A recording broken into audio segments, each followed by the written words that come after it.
Menurutmu berapa harga sejumput pasir? Gimana kalau pasir yang nggak punya unsur emas atau platinum, misalnya debu bulan? Baru-baru ini sebuah lelang menjualnya dengan harga $500.000 atau 7 miliar rupiah, dan itu cuma untuk sejumput bagian dari bulan. Tapi butiran debu ini dinilai murni berdasarkan relevansi historisnya. Sejumput pasir bulan yang lengket ini berasal dari kantong kecil yang dikumpulkan oleh Neil Armstrong dalam misi Apollo 11 pada tahun 1969. Itu adalah bagian besar dari sejarah manusia, serta pengingat fisik dari momen pertama manusia mendarat di bulan, secuil bagian yang diambil dari tempat yang belum pernah bisa dikunjungi orang lain. Menjual sesuatu dari bulan membuka perdebatan baru seputar legalitas memiliki, menggunakan, dan menjual sumber daya luar angkasa dari bagian tata surya yang tidak bertuan. Saat ini, dunia mematuhi perjanjian luar angkasa tahun 1967 yang menggambarkan dasar-dasar hukum luar angkasa modern. Perjanjian yang dibuat sudah lama sekali ini tidak memprediksi penggunaan dunia luar yang menguntungkan bagi pemanfaatan sumber daya. Meski perjanjian ini mencegah siapapun mengklaim kepemilikan dunia baru, nilai potensial dari wilayah tak bertuan ini tidak ternilai harganya. Bulan bukan cuma batu loncatan untuk eksplorasi masa depan di luar angkasa, tempat pangkalan bulan dan mungkin perkotaan bulan kelak akan berkembang. Untuk tujuan ini, manusia perlu mengembangkan gudang dan pabrik pengiriman demi membantu kita menyeberang ke dunia baru. Proyek ini butuh investasi yang besar. Stasiun pertambangan akan menyediakan ekonomi kota bulan masa depan. Akan ada infrastruktur dan transportasi pulang pergi dari bulan ke bumi. Semua ini butuh banyak biaya, jauh lebih banyak daripada pengingat saat manusia pertama kali berjalan di bulan. Jadi, selain debu bulan, apalagi yang bernilai di bulan? Sumber daya di bulan punya nilainya sendiri. Kita nggak tahu jumlah pastinya, tapi diperkirakan jumlahnya lebih dari yang dulu diperkirakan. Satelit alami bumi ini diyakini berlimpah akan besi, nikel, dan kobalt di antara banyak unsur lainnya. Mineral-mineral ini membuka potensi untuk membangun kota bulan. Sama seperti dalam sejarah manusia, perkotaan di seluruh dunia adalah cerminan dari sumber daya apa yang berlimpah di sekitarnya. Dan begitu jugalah kota bulan, kota abu-abu, tembok yang terbuat dari logam, debu besi, dan beton pasir bulan, dengan jendela-jendela besar yang terbuat dari pasir yang jumlahnya tak terbatas. Bulan juga kaya akan silikon, bahan penting dalam memproduksi susunan panel surya. Ada kalsium yang digunakan untuk membuat sel surya berbasis silikon, serta bahan lain yang ditemukan di sana seperti titanium oksida, besi, dan aluminium. Lautan magma bulan yang sudah lama tidak aktif dan terletak di bawah permukaannya mengandung magnesium. Jumlahnya sangat banyak di kerak bawah dan berguna untuk banyak tujuan, terutama untuk membuat logam campuran bagi perjalanan luar angkasa kelak. Produksi baja butuh banyak sumber karbon yang sangat penting untuk pabrik-pabrik besar dan ribuan pesawat yang akan dibangun. Banyak bahan tanah langka digunakan di bidang listrik. Nilainya pun makin berharga dan produksinya lebih menonjol seiring majunya teknologi, terutama pada kendaraan listrik dan turbin angin. Meski material langka berlimpah di planet kita, kamu nggak akan menemukannya di suatu area khusus. Material ini tersebar tipis di seluruh bumi. Jadi, mencari dan menambangnya cukup memakan biaya, meski kebutuhannya makin meningkat setiap tahun. Proses menemukan dan menambang di bulan jauh lebih mudah dan akan menjadi sumber alternatif yang penting. Nitrogen dan karbon adalah elemen penting untuk mendukung kolonisasi manusia dan pertanian, serta memastikan bulan bukan cuma layak huni, tapi juga punya pasokan makanan konstan. Kita bisa mendapatkannya di kerak luar bulan. Jadi, bertani bisa dilakukan di sana, di dalam biosfer yang tersegel. Menambang logam adalah proses yang sulit, tapi hasilnya sepadan. Bukan cuma karena nilainya, tapi juga karena produk sampingan berharga yang bisa kamu dapatkan dalam proses ekstraksinya. Bentuknya bisa berupa oksigen untuk membuat udara layak hirup di dalam kota, juga hidrogen untuk memastikan ketersediaan air bagi tanaman dan untuk minum.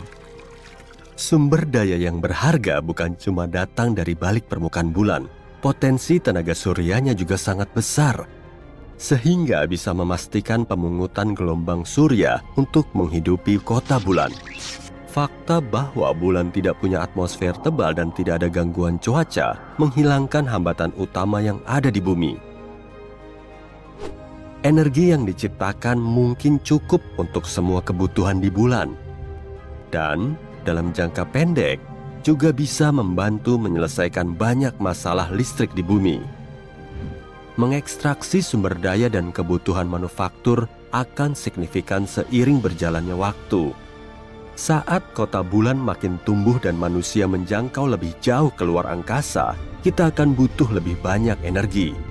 Hasil pabrik dan produksi di bulan akan menjadi sangat detail, sehingga butuh sumber alternatif sebagai cadangan. Fusi bertenaga atom akan menjadi sumber energi yang penting tanpa produk sampingan berbahaya.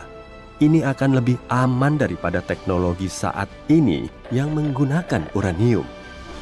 Memberi tenaga ke fusi semacam ini akan membutuhkan sumber daya paling berharga yang ada di bulan, yaitu helium-3. Bukan cuma ada di bulan, helium-3 juga bisa ditemukan di bumi, tapi jumlahnya sangat terbatas karena medan magnet bumi yang kuat. Unsur ini memastikan kehidupan bisa berkembang di bumi, tapi sekaligus juga membelokkan angin surya dari matahari. Jadi helium-3 sulit dihasilkan. Bulan tidak punya medan magnet dan telah menyerap angin surya selama miliaran tahun. Proses ini menumpuk pasokan helium-3 yang tak ada habisnya. Unsur ini menyerap angin ke lapisan atas bahan padat di bulan yang juga dikenal sebagai regolit. Regolit tersebar di seluruh bulan dan ini membuat ekstraksi helium-3 jadi lebih berharga. Menambangnya juga akan mencakup penambangan semua mineral berharga lain. Nilai helium-3 sangat besar, sehingga banyak negara dan perusahaan berlomba untuk menduduki bulan. Nilai unsur ini sendiri sudah sampai belasan kuadriliun rupiah. Beberapa orang meyakini bahwa peluang yang diberikan helium-3 kepada umat manusia tidak bisa diukur. Akan ada energi tak terbatas yang menyediakan jutaan profesi di kota bulan. Energi itu juga akan mendukung kebutuhan bumi. 25 ton helium-3 saja bisa memberi daya suatu negara selama setahun penuh. Sumber daya ini akan berpotensi menggerakkan bumi selama ribuan tahun, dan bumi akan punya energi yang dibutuhkan untuk membantu membimbing manusia lebih jauh keluar angkasa. Ini akan memungkinkan pembangunan pelabuhan antariksa di bumi dan memungkinkan perjalanan yang lebih efisien dari bumi ke orbitnya. Dari sana, manusia akan dipindahkan ke pesawat ulang-alik yang menuju lokasi lain di seluruh tata surya. Jarak penerbangan luar angkasa akan berkurang jauh dan bisa membuat penerbangan yang lebih sering ke Mars. Bakal-bakal pelabuhan akan didirikan di sekitar orbitnya, mendukung koloni baru untuk mendarat di permukaannya. Koloni penambang dengan dukungan energi tanpa batas akan menyebar ke seluruh planet merah dengan sumber daya lebih berharga yang berada di dalam tanah merahnya. Era pendudukan baru di tata surya ini akan menimbulkan efek domino seiring perkembangannya menjadi lebih maju dengan setiap generasi pesawat yang dikembangkan.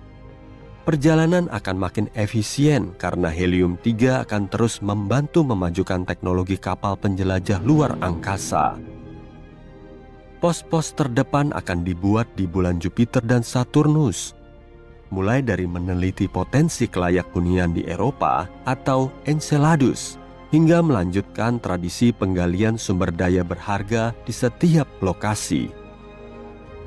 bulan akan terus mencari cara untuk menyediakan energi yang dibutuhkan guna membumikan dunia baru. Ini akan membantu menghangatkan Mars dan memberi daya pada medan magnet buatan. Ini juga akan membantu pembangunan reflektor besar yang bisa mendinginkan Venus. Semua ini akan menjadi dasar untuk menciptakan lokasi yang lebih layak huni bagi generasi manusia masa depan. Semua berkat sumber energi awal dari bulan. Sulit untuk menentukan harga keseluruhan materi yang ada di bulan, meski kamu tahu ada nilai dalam memanen sumber dayanya. Nilai dari debu bulan tidak bisa ditentukan oleh angka, melainkan oleh potensinya dalam memengaruhi apa yang bisa diciptakan manusia, seraya kita terus berkembang sebagai suatu spesies. Di luar masih gelap, hampir jam 2 pagi. Kamu keluar dan melihat ke langit, bulan purnama tampak terang. Kamu mungkin merasa sudah tahu banyak tentang satelit alami bumi ini, tapi coba jawab pertanyaan ini. Bagaimana bulan terbentuk? Jawabannya adalah nggak ada yang tahu. Tapi tentu saja ada beberapa teori. Teori paling populer yang disebut teori tuburukan besar menyatakan bulan terbentuk saat terjadi tabrakan antara bumi dan planet lain. Planet ini pasti lebih kecil dari bumi, yaitu seukuran Mars. Tabrakan itu sendiri mungkin terjadi sekitar 4,5 miliar tahun lalu. Teori lain yang disebut teori penangkapan menyatakan bulan dulunya adalah asteroid atau benda lain yang mengembara. Ia terbentuk di tempat lain di tata surya. Ketika melintas di dekat bumi, ia pun terperangkap gravitasi planet kita. Tapi ada satu fakta menarik. Planet kita dan bulan punya kemiripan isotop dan kimia yang luar biasa. Jadi, keduanya pasti memiliki sejarah yang berhubungan, yang berarti bulan gak mungkin terbentuk di tempat lain. Para ahli lain berpendapat bahwa pada suatu titik di masa lalu, bumi berputar sangat cepat sehingga sebagian materinya terlontar. Kemudian, materi tersebut mulai mengorbit planet kita. Begitulah awal mula bulan muncul di langit. Tapi sekali lagi, ada satu masalah. Dalam hal ini, proporsi dan jenis mineral di bulan seharusnya sama dengan di bumi. Tapi nyatanya, ada sedikit perbedaan. Bulan lebih kaya akan materi yang terbentuk sangat cepat pada suhu tinggi. Ada satu teori lagi, dan ini mungkin yang paling gak menarik. Teori ini menyatakan bahwa satelit alami bumi ini bisa saja muncul bersamaan dengan bumi selama proses pembentukannya. Tapi akhir-akhir ini ada pertanyaan lebih serius yang membuat para astronom sibuk. Apakah bulan benar-benar satelit bumi ataukah keduanya merupakan planet kembar? Bulan sangat besar jika dibandingkan planet kita, yaitu sekitar 1/4 ukuran bumi. Karena itu sebagian ahli menyebut sistem keplanetan kita sebagai planet kembar. Tapi seberapa benarkah itu? Kalau ingin mengetahuinya, kita perlu memberikan definisi pada kata planet. Menurut Persatuan Astronomi Internasional, planet adalah benda angkasa yang mengorbit matahari, cukup besar dan berbentuk hampir bulat karena gravitasinya, dan telah membersihkan area di sekitar orbitnya. Lalu bagaimana dengan satelit? Satelit adalah sebuah objek di ruang angkasa yang mengorbit benda langit yang lebih besar. Jika kita ambil contoh sistem bumi bulan, pusat gravitasinya berada di dalam bumi. Itu sebabnya saat ini kita nggak bisa bilang kalau kita hidup di sistem planet kembar. Menurut definisi ini, bulan adalah satelit planet kita. Sekarang, mari kita kembali ke masa lalu. Sekitar 3 atau 4 miliar tahun silam, meskipun bulan bukanlah planet, kemungkinan besar ia memiliki atmosfer yang lengkap. Atmosfer itu terbentuk pada saat letusan gunung berapi dahsyat mengguncang satelit kita. Gas-gas menyebar ke seluruh permukaan bulan. Kejadiannya sangat cepat sehingga gas-gas itu nggak punya cukup waktu untuk lepas keluar angkasa. Pada saat itu, permukaan bulan dipenuhi cekungan-cekungan berisi basal vulkanik. Bayangkan saja gumpalan magma yang sangat besar meluncur tinggi ke udara, jatuh ke tanah, dan menciptakan aliran lava. Begitulah cekungan-cekungan basal muncul di permukaan bulan. Pada suatu titik, para ilmuwan berhasil mendapatkan sampel yang dibawa dari bulan. Mereka mendapati aliran lava di sana nggak hanya mengandung karbon monoksida dan belerang, tapi juga unsur penyusun air. Berkat sampel-sampel ini, para peneliti berhasil menghitung jumlah gas yang melayang dan membentuk atmosfer. Gas tersebut menjadi sangat tebal, sekitar 3,5 miliar tahun lalu dan bertahan selama 70 juta tahun. Setelah itu, atmosfer pun lenyap ke angkasa. Tapi hal paling kerennya, saat bulan masih memiliki atmosfer, satelit ini berada 3-10 kali lebih dekat dari planet kita. Sebuah simulasi komputer bahkan menunjukkan bulan mungkin berada hingga 19 kali lipat lebih dekat dari jaraknya sekarang. Jarak dari bumi ke bulan saat itu sekitar 30.000 km. Sedangkan sekarang satelit kita itu berjarak sekitar 386.000 km. Artinya, bulan tampak jauh lebih besar di langit. Sayangnya, pada saat itu gak ada yang bisa mengagumi pemandangan tersebut, bahkan dinosaurus sekalipun. Sekarang atmosfer bulan hampir nggak ada, dan karena itulah satelit ini nggak bisa melindungi diri dari meteorit. Permukaan bulan dipenuhi kawah. Sebagai perbandingan, ada sekitar 190 kawah tubrukan yang teridentifikasi di planet kita. Sebagian besar kawah itu tersembunyi oleh vegetasi atau tertutup air. Tapi, kalau kita bicara tentang bulan, jumlahnya jauh lebih banyak lagi, yaitu mencapai jutaan. Dan sekitar 5.000 diantaranya memiliki panjang lebih dari 19 km. Karena aktivitas seismik di bulan nggak seaktif di bumi, kawah-kawah dan formasi-formasi purba lainnya tetap dalam kondisi sama selama berabad-abad. Saat kamu melihat bulan, ia adalah objek paling terang di langit malam. Tapi pada kenyataannya, permukaannya gelap karena pantulan satelit alami kita ini hanya sedikit lebih tinggi dibanding aspal. Kamu mungkin tahu kalau tarikan gravitasi bulan menyebabkan pasang surut air laut di bumi, sehingga permukaan laut tampak lebih menonjol di sisi yang paling dekat dan paling jauh dari bulan. Dan bukan hanya itu, bulan juga memperlambat rotasi bumi. Fenomena ini dikenal sebagai pengereman pasang surut. Pengereman pasang surut ini menambah panjang hari di bumi sekitar 2 milidetik setiap 100 tahun. Bulan juga bergerak menjauhi bumi dengan kecepatan yang sama seperti pertumbukan kuku jari-jari tanganmu. Itu berarti sekitar 4 cm per tahun. Jika suatu hari nanti bulan menjauh keluar angkasa, planet kita akan mengalami masa-masa sulit.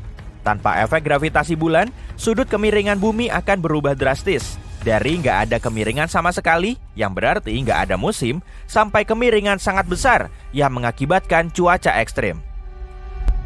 Meskipun sebagian besar permukaan bulan nggak aktif, satelit alami bumi ini masih mengalami gempa. Satu teori menyatakan bahwa gempa bulan terjadi karena bulan mengalami penyusutan akibat pendinginan pada intinya.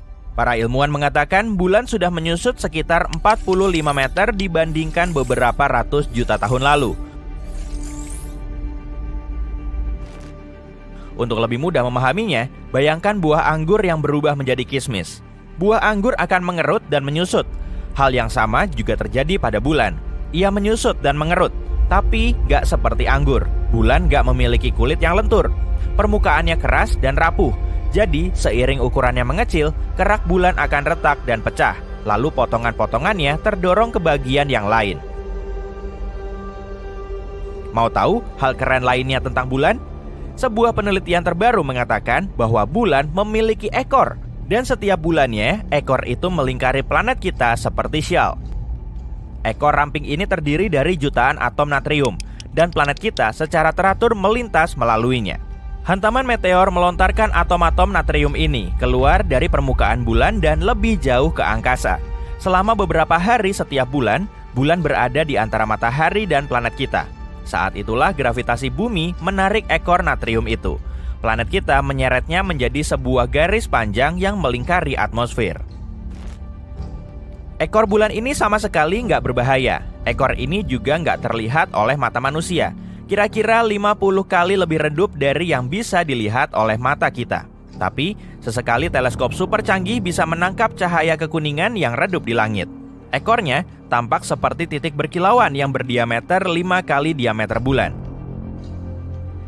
Dan fakta paling menariknya adalah 2 atau 3 tahun lalu, sebuah asteroid tertarik masuk ke orbit bumi dan mulai mengitari planet kita. Bulan adalah tetangga antariksa terdekat bumi dan satu-satunya satelit alami bumi. Bulan kemungkinan terbentuk saat benda objek seukuran Mars menabrak planet kita miliaran tahun lalu. Aku belum lahir saat itu. Bencana ini mengubah bumi menjadi bola batu cair panas, sekaligus mendorong sejumlah material ke orbitnya, sehingga menciptakan bulan. Bola yang sangat berkawah ini bergerak mengitari planet kita. Fenomena ini menyebabkan pasang naik dan pasang surut di bumi. Dengan besar lebih dari 1/4 ukuran bumi, bulan adalah satelit alami terbesar kelima di tata surya. Bulan punya beberapa fase, misalnya bulan baru, bulan purnama, atau bulan sabit, serta kuartal pertama dan terakhir. Tapi mau seperti apapun bentuknya, kita selalu bisa melihatnya di langit malam dan terkadang bahkan di siang hari. Tapi bayangkan jika terbangun di malam hari dan melihat bulan kita terlihat agak berbeda. Bulan menjadi lebih cerah dan lebih besar? Agak sulit membedakannya, apalagi nyawamu belum terkumpul. Kamu pun kembali tidur tanpa menyadari bahwa alih-alih bulan, kamu baru saja melihat Merkurius. Dari dekat, planet yang paling dekat dengan matahari ini mirip dengan satelit alami kita. Permukaannya dipenuhi kawah bekas batuan luar angkasa. Ukuran Merkurius sekitar 2/5 bumi, tapi masih agak lebih besar dibanding bulan. Jadi planet ini akan punya pengaruh yang lebih besar di bumi. Malam menjadi lebih terang, pasang naik makin tinggi, dan pasang surut bisa tebak lebih rendah, benar. Siklus bulan, yaitu saat bulan atau lebih tepatnya Merkurius sekarang, perlu melewati sebuah fasenya menjadi 14 jam lebih singkat. Tapi secara keseluruhan, perubahan ini takkan punya dampak drastis bagi bumi. Terus, bagaimana kalau Venus? Bagaimana jika alih-alih satelit yang kita kenal, kita menukarnya dengan objek alami paling terang ketiga setelah matahari dan bulan ini? Venus sering disebut planet saudara bumi karena massa dan ukurannya hampir sama. Di langit kita, Venus akan sama besarnya dengan bumi yang dilihat oleh astronot Apollo dari permukaan bulan. Sang bintang fajar akan jauh lebih terang daripada bulan. Selain itu, planet ini memantulkan sinar matahari 6 kali lebih banyak. Plus, Venus akan menempati area yang setidaknya 16 kali lebih besar. Jadi malam di bumi akan seterang awal senja. Saat melihat Venus, kamu bisa melihat pola berputar samar-samar di lapisan awan putih kekuning-kuningannya. Venus tak akan menjadi satelit bumi. Kedua planet ini kemungkinan akan mengitari pusat massa bersama, dan orbitnya bakal sangat eksentrik, kayak aku. Tapi jika Venus bergerak dengan kecepatan yang sama dengan bulan sekarang, kedua planet ini akan saling bertabrakan dalam waktu dekat.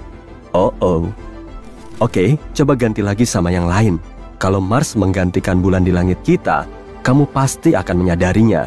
Tanpa teleskop, kamu tetap bisa mengagumi warna dan bintik-bintik gelap uniknya di permukaannya. Meski tidak melihat planet merah ini, kamu masih akan merasakan hal yang aneh. Ukuran Mars setengahnya bumi, tapi beberapa kali lebih besar dibanding bulan. Mengganti objek angkasa kecil dengan yang jauh lebih besar akan mengganggu keseimbangan yang rapuh di planet kita. Kalau kamu agak sial dan sedang berada di tepi laut saat Mars menggantikan bulan, kamu harus segera mengungsi. Ombak besar akan naik di lautan akibat pengaruh Mars. Ombak akan menghantam garis pantai layaknya tsunami besar. Mars akan memantulkan lebih banyak sinar matahari daripada bulan. Malam akan lebih terang. Lanskap terestrial akan punya warna merah yang menakutkan. Dan kamu bisa melihat keindahan gunung tertinggi di tata surya, Olympus Mons, lewat teleskop. Mars tidak cukup besar untuk mengubah orbit bumi secara dramatis.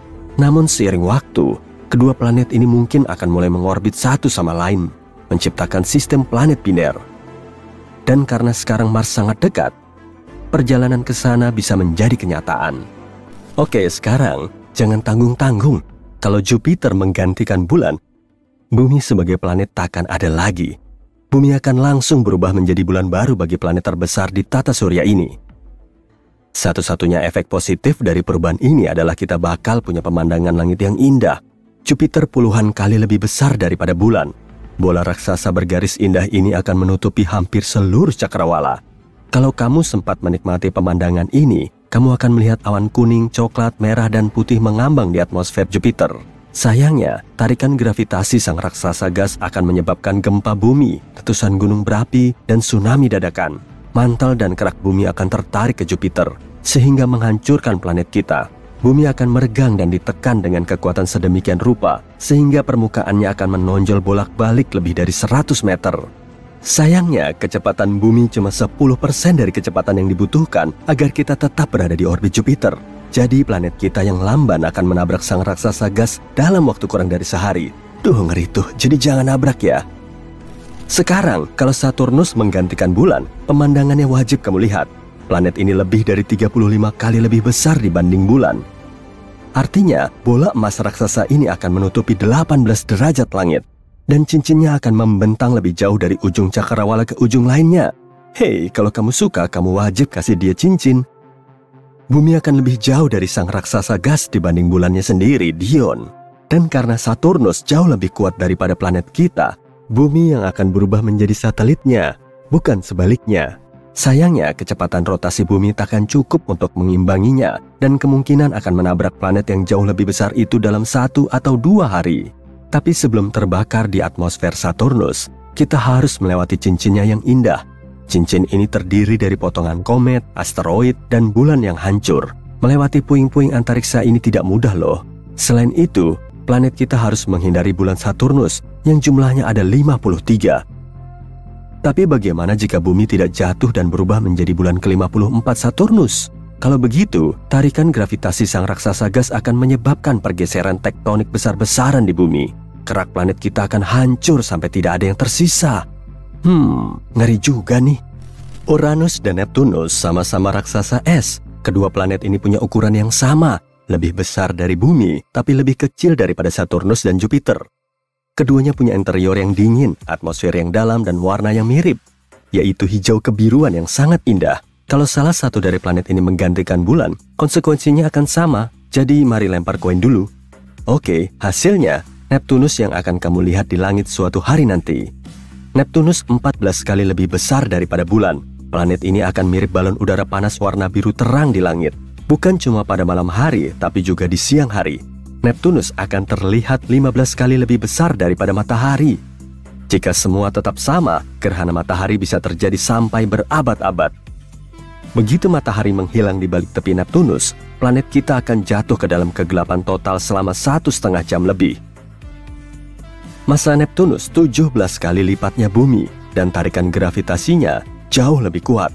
Jadi, planet kita akan berakhir sebagai satelitnya. Yep, sekali lagi. Bumi akan mengorbit Neptunus sedikit lebih jauh dari bulan terbesarnya sendiri, Triton. Oh iya, kemungkinan besar bumi bisa bertabrakan dengan objek antariksa ini. Tapi mari berasumsi kita cukup beruntung dan tidak berpapasan dengan satelit Neptunus. Meski begitu, masalah yang kita hadapi tetap banyak. Air pasang di planet kita akan 1000 kali lebih kuat daripada yang disebabkan bulan. Gaya gravitasi Neptunus takkan menghancurkan bumi, tapi akan memanaskan planet kita. Aktivitas seismik meningkat, memicu gempa bumi dan letusan gunung berapi. Dan mungkin juga bikin internetmu jadi nge-lag.